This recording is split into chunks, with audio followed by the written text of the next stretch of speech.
மக்களுக்கு போய் சேர்ற மாதிரி கரெக்டா வச்சுக்கோங்க.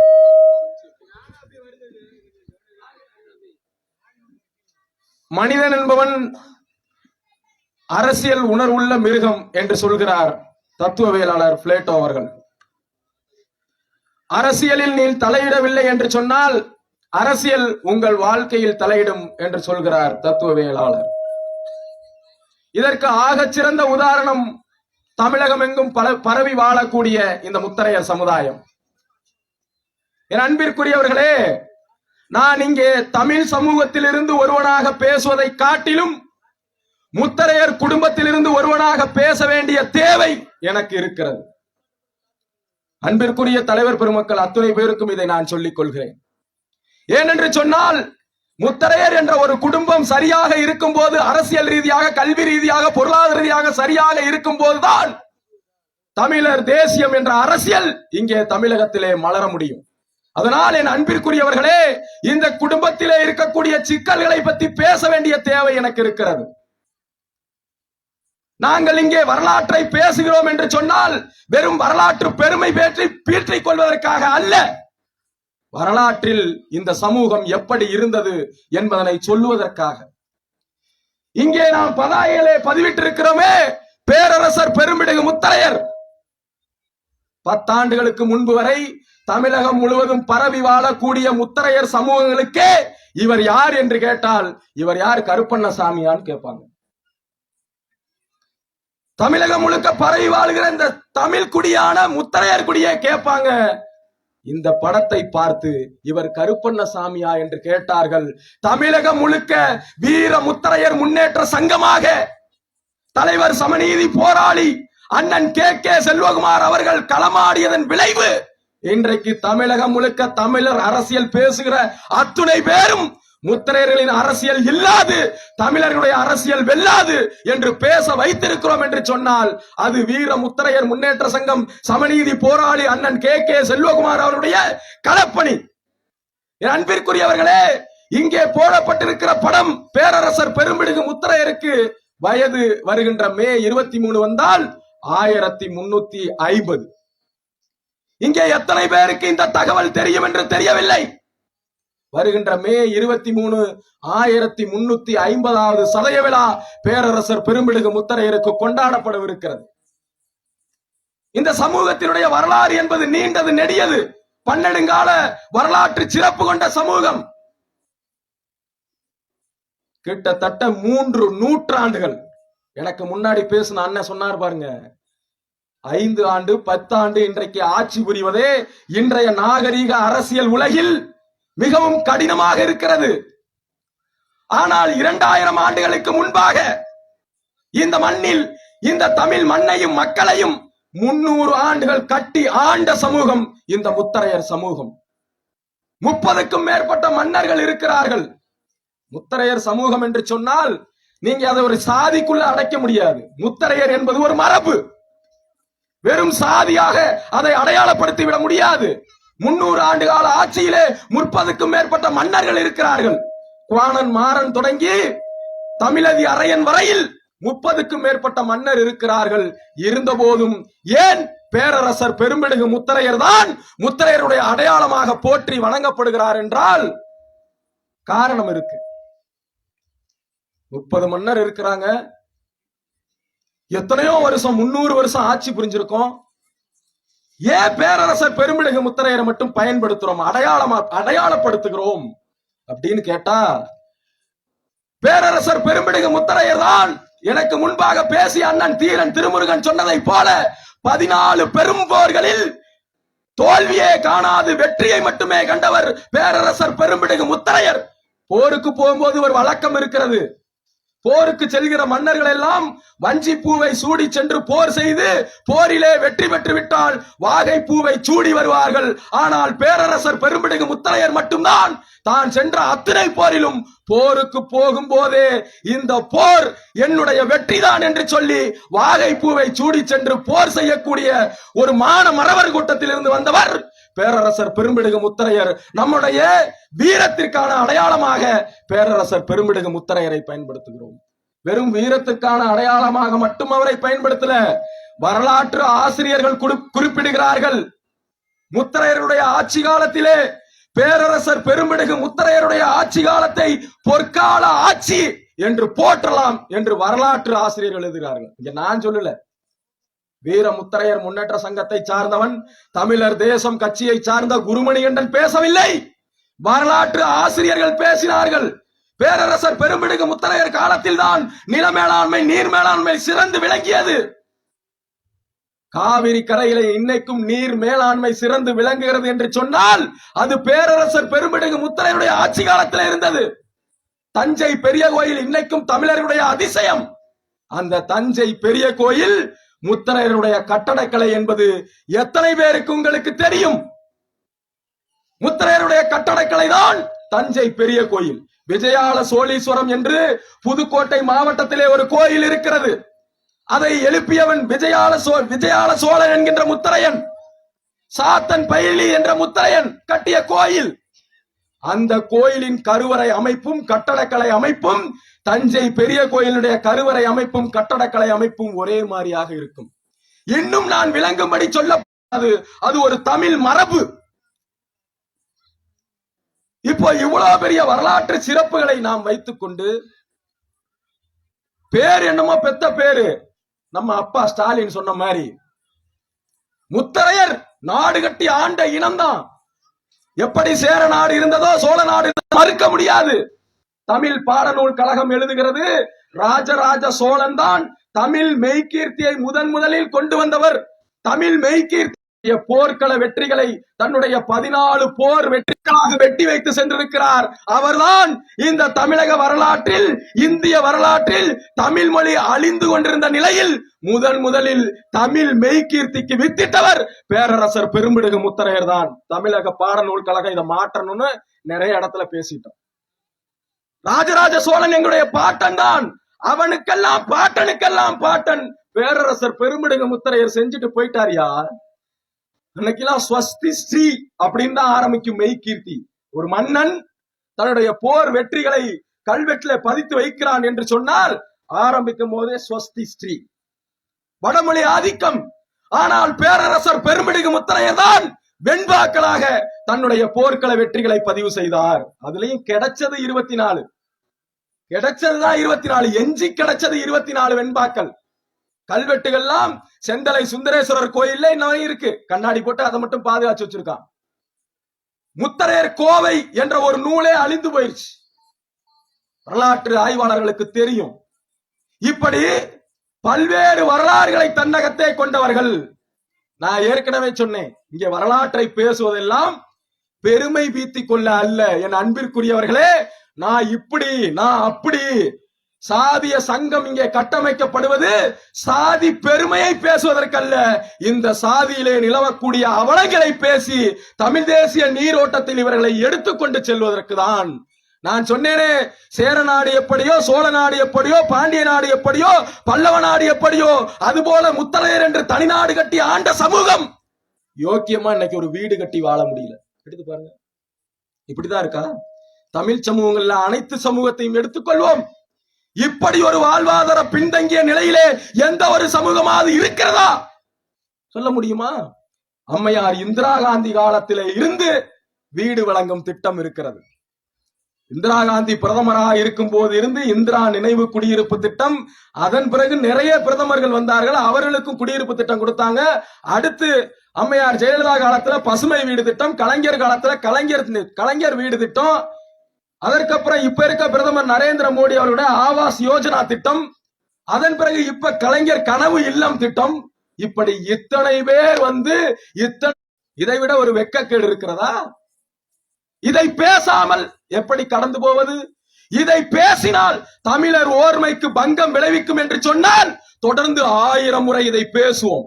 தமிழ் தேசிய நீரோட்டத்தில் எங்களை இணைத்துக் கொள்வது என்பது எங்களுடைய அவலங்களை துடைத்து எறிந்து தமிழ் தேசியத்தால் வீழாமல் இருக்க கவனமாக இருக்கிறோம்.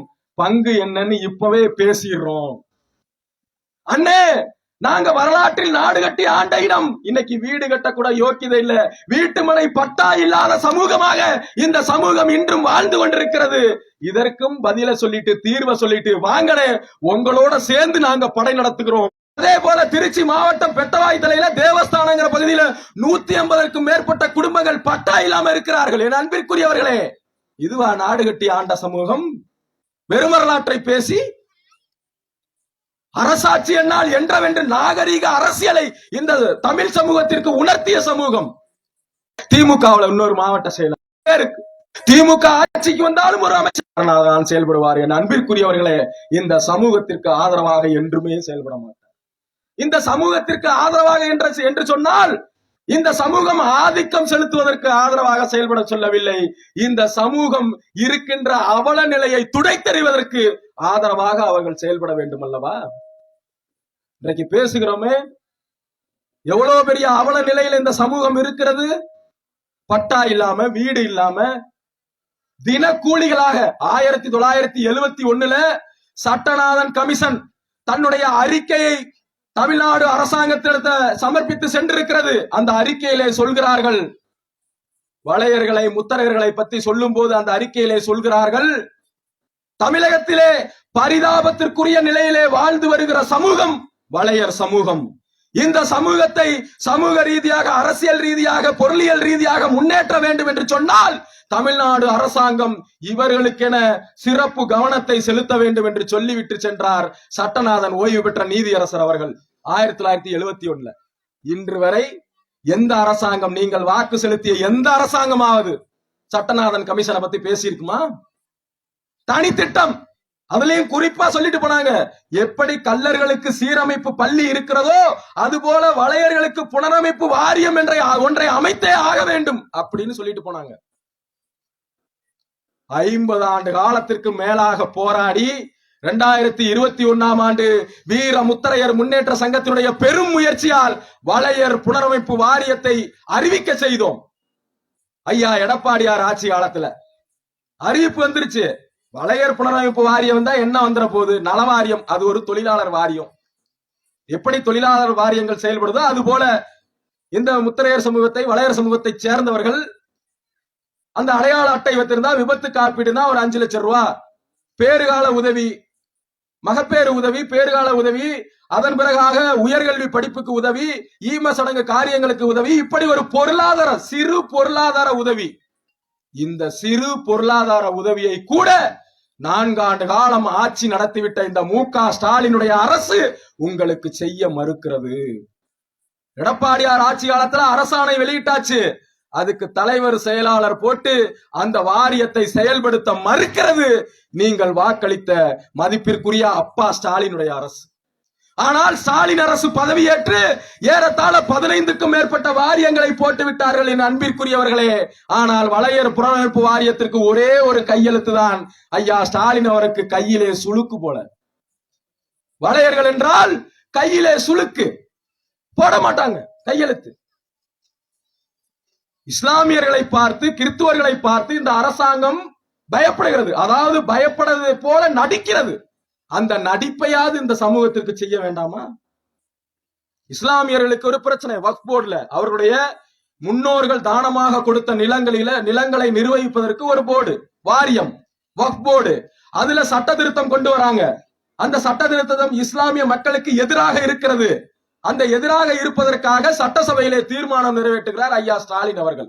ஏற்கிறோம், உங்களுடைய இஸ்லாமிய மக்களின் அரணாக நீங்க செயல்படக்கூடியதை நாங்க ஏற்கிறோம். இஸ்லாமியர்களை பார்த்து பயப்படுகிற இந்த அரசாங்கம், கிறிஸ்துவர்களை பார்த்து பயப்படுகிற அரசாங்கம் ஏன் உன்னையும் என்னையும் பார்த்து பயப்பட மறுக்கிறது? காரணம் மறுக்கிறதே ஏன்? கேள்வி வரணும்ல, உங்களுக்குள்ள கேள்வி தோணணும்ல. ஏன் மறுக்குதுன்னா, இஸ்லாமியர்கள் யாருக்கு வாக்கு செலுத்த வேண்டும் என்பதனை பள்ளி அவருடைய கணவருக்கு உண்டு. ஒரு திருமணமாகாத பெண்ணுக்கு சேலை வாங்கி கொடுக்கக்கூடிய உரிமை அவருடைய தகப்பனுக்கு உண்டு. நீங்கள் எல்லாம் அதிமுக காரணத்திலும் திமுக காரணத்திலும் சேலை வாங்கி கட்டுகிறீர்களே, அதிமுக காரணம் திமுக காரணம் உங்களுக்கு என்ன முறை என்று கேட்டார். மானமுள்ள எந்த சமூகமாவது அதுக்கப்புறம் சேலையை வாங்கி கட்டுமா?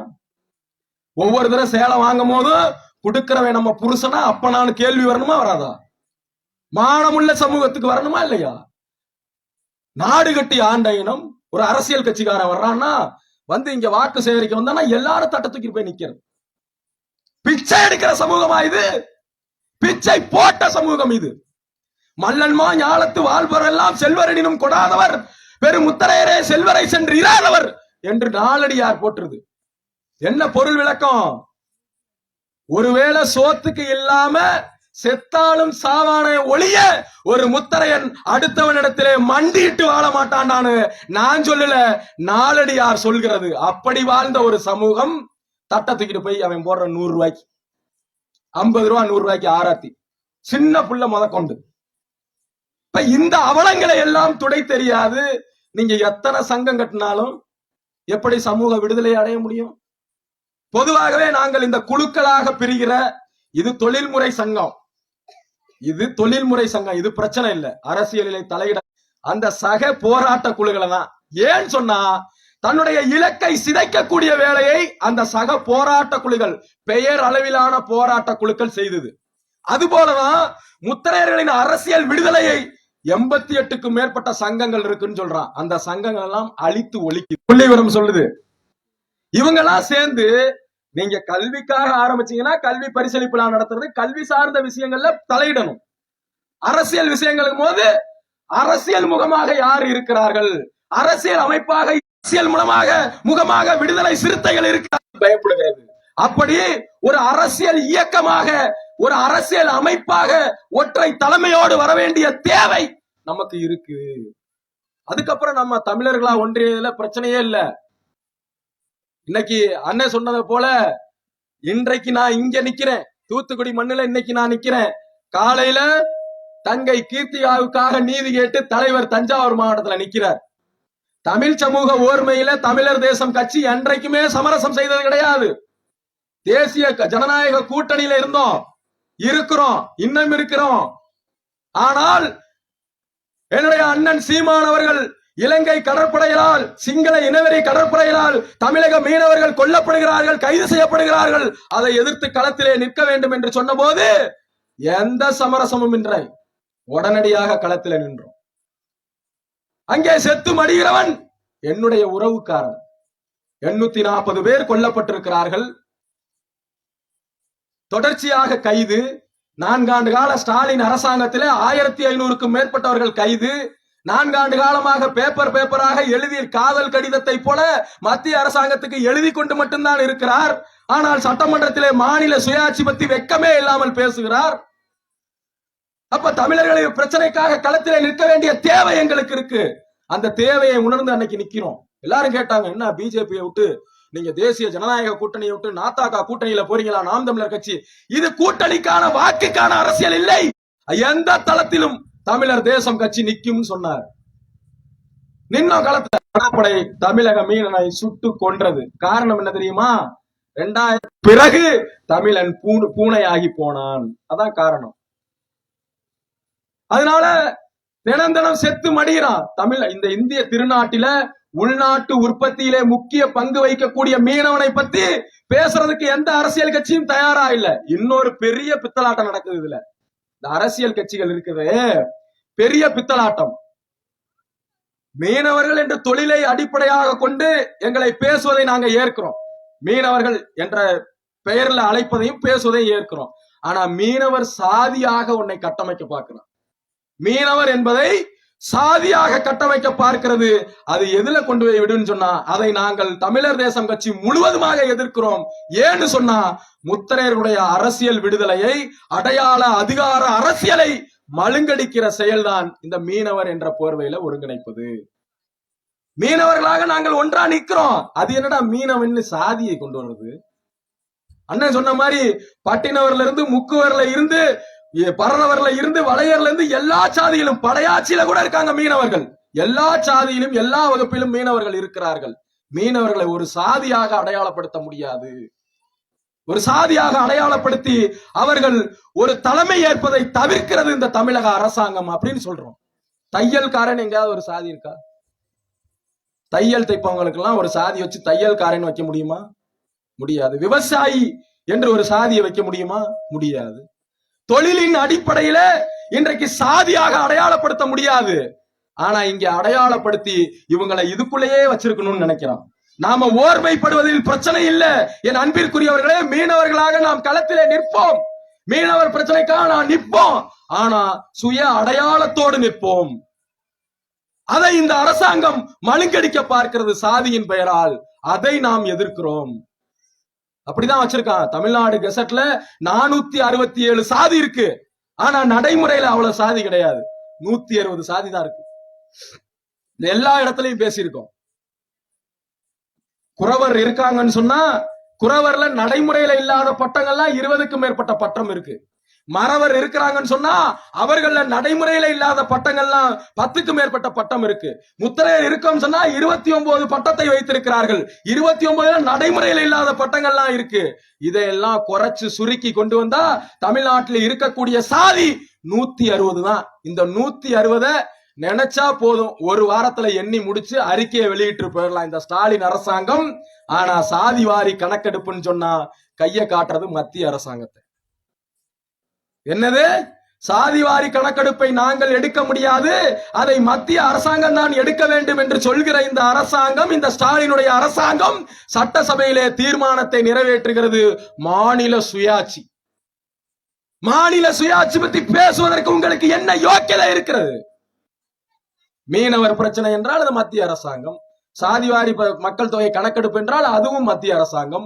மது ஒழிப்பு, மது விலக்கு என்றால் அதையும் தேசிய அளவில் தான் முடிவெடுக்க வேண்டும்.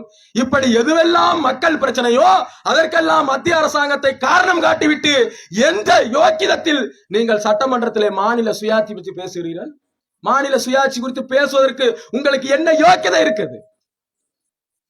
அப்போ இப்படியான அரசாங்கத்தில் இருந்து இப்படி ஒரு அரசாங்கத்திற்கு வாக்கு செலுத்திவிட்டு நாம் எத்தனை சங்கத்தை கட்டமைத்தாலும் அரசியல் விடுதலை பெற முடியாது. என அன்பிற்குரியவர்களே, வரும்போது சொன்னார்கள், இங்கே ஒரு குடும்பம் 2 குடும்பம் இருந்து கொண்டு இந்த பெயர் பலகையை 10 வருட காலமாக திறக்க விடவில்லை அப்படின்னு சொன்னாங்க.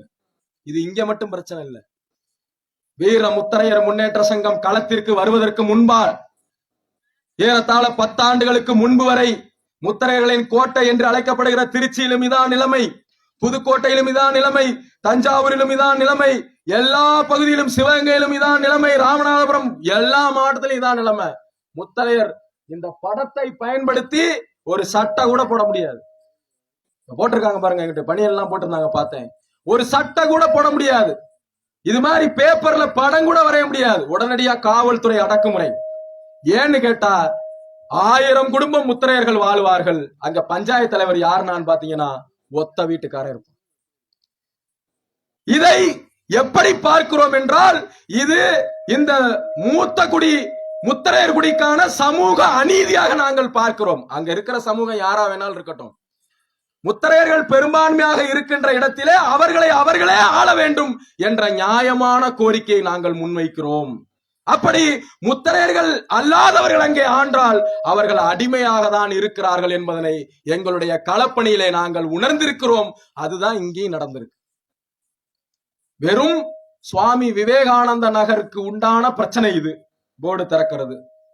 திரேஸ்புரத்துல எவ்வளவு குடும்பம் இருக்கு கேட்டா 10,000 பேர் தேர்வாங்கிறாங்க. திரேஸ்புரத்துல 10,000 பேர் தேர்வாங்கிறாங்க. 10,000 பேர் சேர்ந்துங்கிற ஒரு செகண்ட் நின்னா இது மாதிரி 10,000 போர்டு வைக்கலாம். காவல்துறை அனுமதி தேவையில்லை, காவல்துறையோட அனுமதி தேவையில்லை, பதிவு செய்ய வேண்டிய தேவையில்லை, எதுவும் தேவையில்லை. நாங்க வீர முத்திரையர் முன்னேற்ற சங்கமாக புதுக்கோட்டை மாவட்டத்திலே பெயர் பலகையை திறக்கும் போது செல்லும் போது ஒவ்வொரு பெயர் பலகை திறப்பிற்கும் ஒரு வழக்கு வாங்கி இருக்கிறோம். ஒவ்வொரு பெயர் பலகை திறப்பிற்கும் இன்றைக்கும் 40க்கும் மேற்பட்ட வழக்குகள் இருக்கிறது. எல்லாம் என்ன தெரியுமா? அனுமதியின்றி கொடியேற்றினோம், பொது இடத்தை ஆக்கிரமித்து பெயர் பலகை வைத்தோம், அனுமதியின்றி எங்களை சாதியவாதியாக பார்த்தாலும் நீங்கள் பார்த்துக் கொள்ளுங்கள். தமிழர்களுக்கு எங்கெல்லாம் பிரச்சனை நடக்கிறதோ தமிழ் குடிகளுக்கு எதிராக ஒரு குடி இருக்கிறது. ஒண்ணு, தமிழ் தேசிய தலைவர்கள் அத்தனை பேர் உட்கார்ந்து பேசுங்க. டெல்டா மாவட்டத்துல முத்திரையர்களை கொலை பண்றான், தென் மாவட்டத்துல தேவேந்திரர்களை கொலை பண்றான், அதை தாண்டி போனா நாடார்களை கொலை பண்றான். ஒரு சாதி மட்டும் எப்படி கொலை பண்ணுது? ஒரு சாதி மட்டும் தமிழ் சாதி அத்தனையும் கொலை செய்கிறது, அவருடைய உரிமையை தட்டி பறிக்கிறது, அடக்கி ஒடுக்குகிறது. எங்கிருந்து மலரும் தமிழ் தேசியம்? எப்படி தமிழ் தேசிய விடுதலை அடையும்? இதை பேச வேண்டிய தேவை இருக்கிறதா இல்லையா? இதை தவிர்த்து விட்டு போக முடியாது. ஆதிக்கம் எந்த சாதியில் இருந்தாலும் அந்த ஆதிக்கத்திற்கு எதிரானவர்கள் நாங்கள். சாதியா இல்ல, ஆதிக்கத்துக்கு ஒரு சாதி கிடையாது, அது எல்லா சாதியிலும் இருக்கு. ஆனா குறிப்பிட்ட ஒரு சாதியில அது அதிகமாக இருக்கிறது. அதை பேச வேண்டிய தேவை தமிழ் தேசியத்தை முன்னெடுக்கக்கூடிய உங்களை போன்ற தலைவர்களிடத்தில் இருக்கிறது அல்லவா? எப்படி நடக்கிறது ஒரு சாதி மட்டும்? ஆதிக்கம் எந்த வடிவில் வேணாலும் வரும். அது அரசியல்வாதியினுடைய வடிவத்தில் வரலாம், அரசு அதிகாரியுடைய வடிவத்தில் வரலாம், ஒரு சாதியினுடைய வடிவத்தில் வரலாம். இன்னும் சொல்ல போனால் முத்தரையரிடத்திலே ஆதிக்க மனப்பான்மை இருந்தாலும் அதற்கு எதிரானவர்கள் தான் தமிழர் தேசம் கட்சியினர்கள். அதை ஏற்க மாட்டோம். அப்ப ஒரு சாதி மட்டும் தமிழ் குடியின் பிற சாதிகள் வளர்ச்சியிலே கொலை செய்கிறார்கள், அவர்களை அடக்கி ஒடுக்கிறார்கள் என்று சொன்னால் 10 வருட காலம் ஒரு பெயர் பலகை திறக்கிறதுக்காக போராட்டமாயா? அவன் நாட்டுல என்னென்னமோ பண்ணிக்கிட்டு இருக்கான். வரும்போது பார்க்கிறேன் வீதி எங்கும் போஸ்டர்கள் இருக்கிறது, பதாகைகள் இருக்கிறது, உயர் நீதிமன்ற உத்தரவு, பிளக்ஸ் பேனர் வைக்க கூடாது உயர் நீதிமன்ற உத்தரவு இருக்கு. ஆனா எங்க பார்த்தாலும் பிளக்ஸ் பேனர் இருக்கு. இங்க கடைக்கோடி கிராமத்துல, அதுவும் ஒரு தெருவுக்குள்ள ஒரு முட்டு சந்துக்குள்ள ஒரு பெயர் பலகையை ஒரு சங்கத்தை திறந்து வைக்கிறதுக்கு இவ்வளவு பெரிய 10 ஆண்டு கால போராட்டம். ரெண்டு ஆண்டுகளுக்கு முன்பாக அக்கா சுபாஷினி மல்லத்தி அவர்கள் இதிலே தலையிட்டு இதை வென்றெடுத்திருக்கிறார்கள் என்பது எங்களுக்கு பெருமை. வளையர்களாக அவர்கள் வளையர்கள் தானே, அவர்கள் வளையர்கள் தானே, எக்கேடு கெட்டால் என்ன? அந்த மணலை தமிழர்களாக ஒன்றிணையக்கூடிய எங்களுக்கு இல்லை. கீர்த்திகா என்ற பெண் தேவேந்திர வேளாளர் தான் அந்த போராட்ட களத்திலே நிற்கிறார். இந்த உணர்வுதான் தேவேந்திரர்களையும் முத்தரையர்களையும் ஒன்றாக இணைக்கிறது. இன்னும் பிற சமூகங்களையும் ஒன்றாக தமிழர் அரசியல் தமிழ் தேசிய நீரோட்டத்திலே இணைவிடக் கூடாது. அன்பிற்குரியவர்களை அதுபோல முத்தரையர்கள் என்றால் அவர்கள் திருச்சியில் மட்டும்தான் இருக்கிறார்கள். வளையர்கள் எல்லாம் முத்தரையர்களா அப்படின்னு கேட்பாங்க. வளப்பெயதானே, எப்படி இழிபெயர் வளப்பெயதானே அவன். வளையர்கள் என்றால் முத்திரையர்களா? எப்படி முத்திரையர்கள் ஆனாங்க? முன்னாடி பேசுனவர் கூட கேட்டாங்க, அண்ணன் கூட விளக்கம் சொன்னாங்க. இந்த சல்லி பயல்களுக்கெல்லாம் முத்திரையர்கள் தமிழரா தெலுங்கரான்னு விளக்கம் சொல்ல வேண்டிய தேவையில்லை. அவெல்லாம் தமிழர் அப்படிங்கிறதுக்கு அடையாளமே முத்திரையர்கள் தான். எவன் கேட்கிறானோ நீங்க தமிழரா தெலுங்கரான்னு கேட்கிறானோ அந்த சாதி தமிழரா அல்லது தெலுங்கரா அப்படிங்கிறதுக்கு அடையாளமே முத்திரையர்கள் தான். ஏன்னா உனக்கெல்லாம் அப்பனுக்கெல்லாம் அப்பன்டா முத்திரையர். எவன் கேட்டான்னு அண்ணனுக்கு தெரியும், எவன் முத்திரையர்கள் தமிழர்களான்னு கேட்டான்னு தெரியும். தெலுங்குங்கிற ஒரு மொழி செம்மொழி அந்தஸ்தை பெறுவதற்கே அவர்கள் உபயோகப்படுத்திய பட்டயம் முத்திரையர்களுடைய பட்டயம். ஏனென்று சொன்னால் தெலுங்குங்கிற மொழி உருவாவதற்கு முன்பாகவே அந்த நிலப்பகுதியை கைப்பற்றி ஆண்டவர்கள் முத்திரையர்கள். வரலாறு இருக்கு. அததான் ஐயா சுந்தரராஜன் சேர்வை எழுதி இருக்கிறார். அப்போ முத்தரையர்களை இந்த தமிழ் தேசிய அரசியலிருந்து அப்புறப்படுத்திடணும் அப்படின்னு சில சக்திகள் நினைக்கிறாங்க. எப்படி நாடு முழுக்க திருச்சினா முத்தரையர்கள்னா திருச்சி மட்டும்தான், அங்கதான் எம்எல்ஏ வருவாங்க, அங்கதான் அமைச்சர் வருவாங்க, அரசியல் கட்சியும் அவங்கதான் அங்கதான், முத்தரையர்கள் திருச்சியில மட்டும்தான் இருக்காங்கன்னு சொன்னாங்க. வீர முத்தரையர் முன்னேற்ற சங்கம் வருவதற்கு முன்பாக, வீர முத்தரையர் முன்னேற்ற சங்கம் களத்திலே இறங்கியதற்கு பிறகாக எல்லா இடத்திலையும் அடையாள அரசியல். அம்பேத்கர் சொல்வார், முதலில் கற்பிக்க வேண்டும், பிறகு ஒன்று சேர்க்க வேண்டும், அதன் பிறகுதான் புரட்சி செய்ய வேண்டும். அதை தான் செஞ்சோம். இப்படி இன்னைக்கு இன்றைய சூழ்நிலையில தமிழர் தேசம் கட்சியில 50க்கும் மேற்பட்ட மாவட்ட செயலாளர்கள் இருக்கிறாங்க. 50க்கும் மேற்பட்ட மாவட்டங்களிலே அமைப்பு ரீதியாக செயல்படுகிறது தமிழர் தேசம் கட்சி. இன்றைக்கு இரவு சொன்னால் நாளை இரவு ஒரு பொதுக்கூட்டம் 1 லட்சம் ரூபாய் செலவிலே தயார் செய்யக்கூடிய அளவிற்கு திறமையான மாவட்ட செயலாளர்கள் இருக்கிறார்கள். ஆனால் ஆலமரத்து அடியாக இருந்தாலும், வேப்ப மரத்து அடியாக இருந்தாலும், ஆளுயர மேடையாக இருந்தாலும், இந்த மக்களை எங்கெல்லாம் சந்திக்கிறார்களோ, எங்கெல்லாம் இந்த மக்களை சமநீதி போராளி அவர்கள் சந்திக்கிறாரோ அங்கெல்லாம் இந்த மக்களுடைய அடையாள அரசியலை பேசினார். எங்கெல்லாம் இந்த மக்கள் பரவி வாழுகிறார்களோ அங்கெல்லாம் பெயர் பலகையை நிறுவினார். எங்களுடைய வரலாற்று சாட்சி பேரரசர் பெருமிடுகு முத்தரையர், எங்களுடைய வாழுகின்ற சாட்சி சமநீதி போராளி கே செல்வகுமார் அப்படின்னு தமிழகம் முழுக்க பெயர் பலகையை நிறுவனம். நிறுவியதுக்கு பிறகு முத்தரையர்கள் திண்டுக்கல்ல இருக்காங்களா, முத்திரையர்கள் தஞ்சாவூர்ல இருக்காங்களா? முத்திரையர்கள் புதுக்கோட்டையில இருக்காங்களா? ராமநாதபுரத்துல இருக்காங்களா? வேலூர்ல இருக்காங்களா? நாமக்கல்ல இருக்காங்களா? கரூர்ல இருக்காங்களா? ஆச்சரியத்தோட கேட்டான். இதற்கெல்லாம் உச்சமாக வளையன் என்றால் இழி சொல்லுனா. ஐயா தாத்தா ரெட்டமலை சீனிவாசன் சொல்றதை போல உன்னை பறையன் என்று இழிவாக பேசுகிறானா, அதே சொல்லை ஆமடா நான் பறையன் அப்படின்னு பெருமையோடு சொல்றான்னு சொன்னார் பாருங்க. அது போல உன்னை எலி பிடிக்கிற வளையன் என்று சொன்னானா, எலி இல்லடா வேட்டைன்னு வந்து விட்டா எனக்கு எலியும் ஒண்ணுதான் புலியும் ஒண்ணுதான், நான் ஆமடா வளையன்டா அப்படின்னு பெயர் சாட்டுற அளவிற்கு மதுரையில ஒரு மாநாட்டை நடத்தணும். அந்த மாநாட்டிற்கு பேர் வளையர் வாழ்வுரிமை மாநாடு. சொந்த சாதியில இருக்கவங்களே ஏன் வளையர்னு வைக்கிறீங்க, மத்த சாதிக்காரெல்லாம் அசிங்கப்படுவானேன்னு நாங்க. சொந்த சமூகத்தில் இருக்க அரசியல்வாதிகள் எம்எல்ஏவா இருப்பான்ல, இந்த சமூகத்தினுடைய எண்ணிக்கையை காட்டி அரசியல் பதவிகளை அனுபவித்திருப்பா பாருங்க.